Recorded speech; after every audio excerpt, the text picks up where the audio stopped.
I'd like to return to the dynamic elements for a few moments and talk about three dynamic elements that we haven't really spent too much time on. And those dynamic elements would be represented by these pictures on the screen. These pictures are a combination of static and dynamic elements. Namely, the bar graph shown in the middle of each tank is a pseudo level indicator. That would be one dynamic element. The dots at the lower and upper end of the tank are called multi-state symbols. They change their state when a certain tag meets a certain criteria. We'll talk about that.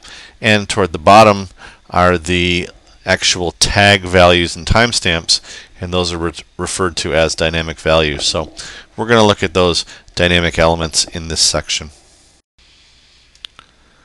I'd like to start out with a basic screen that I've created with a symbol library tank on it, and I'd like to talk a little bit about bar graphs to start. The bar graph is in the draw menu. You can select draw and bar from the menu. Alternatively, you could select the bar graph element from the toolbar. And what I want to do is draw, as we've been talking about, a bar graph that's going to be a tank level indicator for this particular tank. So what I'm going to do is simply take my bar graph and I'm going to draw a just square on the screen, a rectangle that's going to approximate the size that I want the bar graph to be. And then I'm going to get a tag that's going to reflect my level. And I know I have a tag on the system that indicates level. It's got the word level in it, and so I will use the BA level 1 tag. And you'll notice that when I select that tag, it puts the tag name into the tag label area. And it's going to ask me a couple different things here. What I want is my upper, lower, and starting points. Now the default is to use the starting and lower point as the 0 value as derived by the point attribute in the Pi database. And the upper mark of the bar graph is designed as the 0 plus the span. However, you can use any combination of these. If you wanted to start at the if you want the lower level to be the 0 point and you wanted to start at some other point, you could do that as well.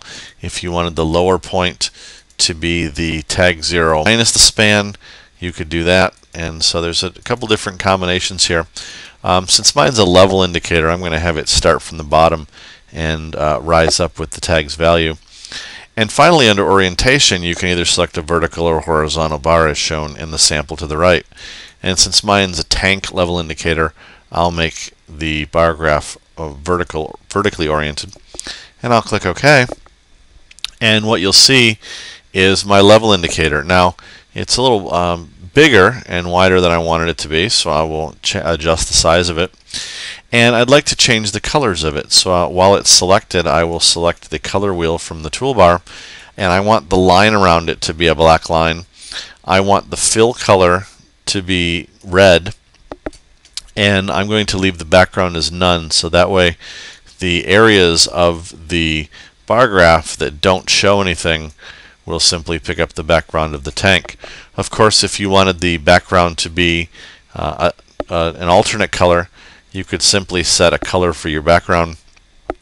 In this case, I can set this dark yellow, and that would be the background for that. So now I have my level indicator on the tank, and I can watch the indicator go up and down with the bar graph.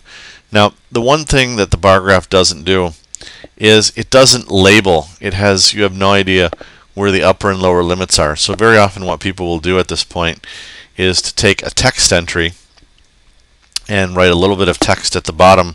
Maybe if I know the 0 point is 0, I can put 0 down here. And if I know the upper point is, say, 100, I can type a 100 and put that at the top as well. So if you want a scale factor, you'll have to put those in as separate items. Otherwise, what you'll have is just the bar graph, and if you actually want to see the value, you can mouse over it.